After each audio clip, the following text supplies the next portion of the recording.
Let's see, Clayton is excused.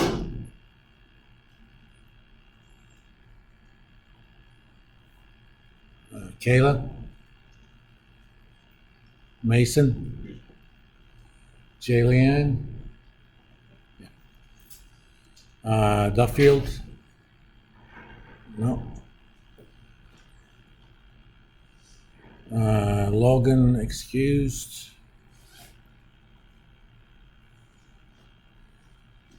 Jackson? Logan Hall? Savannah? I think she was the one. Oh, yeah. Dakota? Dakota Hill?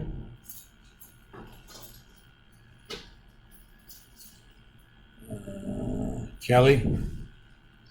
David Kelly?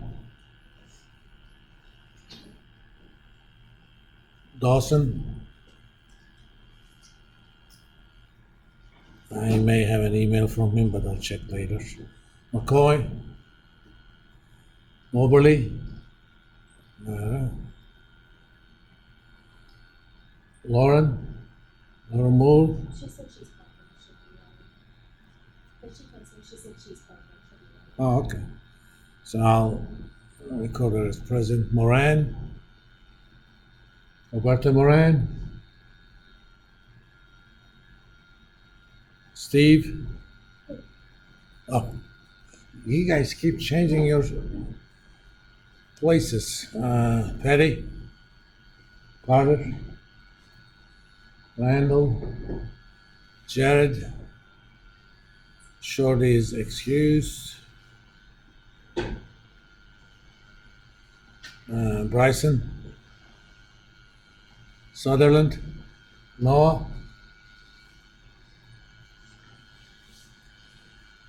Kylie? Clayton? You're not in your usual place either. Sharon here. Blake here. Savannah Wilson. And that's it. Okay. I posted your first homework today. Since I posted a little bit late, I extended the deadline.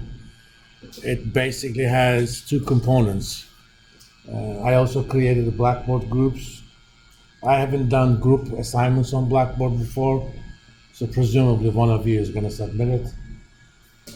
But if somehow it doesn't work, I'll convert it to individual. Then only one individual from your group will submit that one. As a group, I'm basically assigning all groups the same set of stocks. I divided them into 4 groups because each group has 4 members.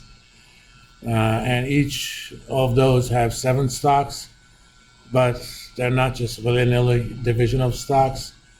The first 7 are, let me make that big a little bit. These stocks pay high dividends. JP Morgan, that's broadband something, I think. Visa, Johnson & Johnson, Home Depot, Coke, and Pepsi. The second set of stocks are growth stocks, mostly pretty much tech, other than Eli Lilly, Apple, Microsoft, Amazon. Normally I would have added Facebook, but since they changed their ticker, they have their return date on Finance Yahoo available only for a year. That's why I didn't include it. Google, Tesla, and Eli Lilly. You got the value stocks. That's the Class B stock of Berkshire Hathaway. The other one is just too big price. United Health, Procter & Gamble, AbbVie, that's Chevron, I think, CVX, Merck, and ExxonMobil. And the last group are basically ETFs for commodities and bonds and stuff. That's gold, that's silver, that's 20-year plus treasuries, that's overall corporate investment grade corporate bonds. These are non-investment grade corporate bonds, the junk bonds. MUB are the municipal bonds, and TIP is inflation-protected treasury securities. They pay a certain fixed real rate plus whatever the inflation was in the previous 6 months, essentially. So each of, as a group,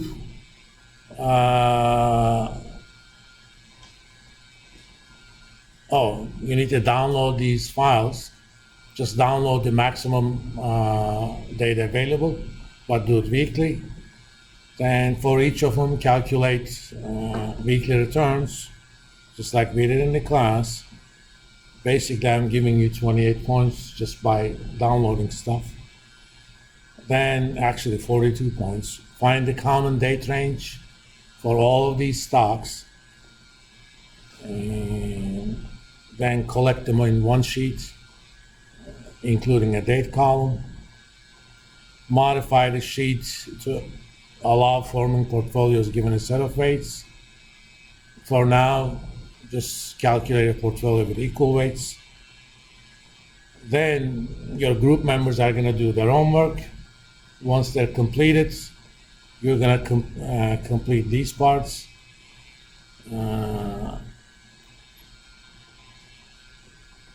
Each group member is going to come up with a set of weights from their own portfolio, okay? And just bring those together and basically give each group member equal weights. So the sum of weights from member number 1 is going to be 0.25, so on and so forth. And the last part, that's actually the meat of the stuff for the group, because you're going to create some summary measures. Given those, you have 3 potential clients. One of them is a 25-year-old kid, then you're almost 60. Anybody below 40 is a kid. He just has a master's degree in public accounting, and I'm going to be a CPA soon. So I give advice to this client based on those numbers. Tell him buy this, don't buy this. It's up to you. Just make sure you use the data that you created. The second client is a 55-year-old guy or gal. Their kids out of college, unlike me. I was 37 when I had my first kid. We tried for 7 years. And they told us, it's not going to happen. We even tried in vitro. She got pregnant, but she had a miscarriage 2 months. A doctor who's one of the top guys in fertility in the entire Europe, he said, don't even bother. You'll be wasting your money. And 6 months later, she got pregnant on her own. Then he says, this was a miracle. It's not going to happen again. But 13 months after that, she got pregnant again. After that, he says, don't even breathe next to her. She's so fertile now. So go figure. Your third client is a 65-year-old guy who just retired. So based on these, give these people advice. There's no kind of rule. Just I want to see how you look at those numbers and relate those numbers, those summary measures, to what you think clients may need. Obviously, risk and return desires of a 25-year-old is and should be very different from a 65-year-old who just retired. I mean, if they expect to live another 50 years, well, probably the same, but unfortunately, we're not there yet. And basically put everything into one Excel workbook, including those individual stack files, so that I don't have to go through all sorts of files to figure out what you've done. It's not that complicated. For example, if I have this sheet in this workbook and I want to copy it to another workbook, right-click, move or copy, I don't have anything open, but let's say a new book. If you want to just do a copy, create a copy. Otherwise, just hit OK. It's going to move that entire sheet to that new book without keeping a copy of it in the old book. If you want to keep a copy in the old book, just click on that. I'm sure you have seen me do it, but just in case.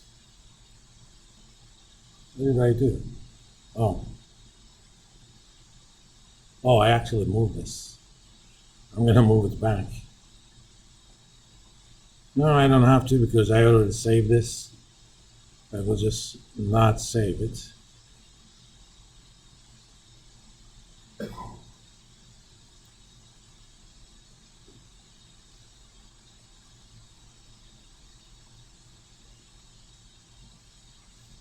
Come on, I just want to close the file. Oh, right here. And I posted on Blackboard under February 7 lecture videos, the last version of the file that we were working with. So I'm going to start from there. Of course, I'm going to download it from, not download, open it from my own copy. What? Oh, February 5.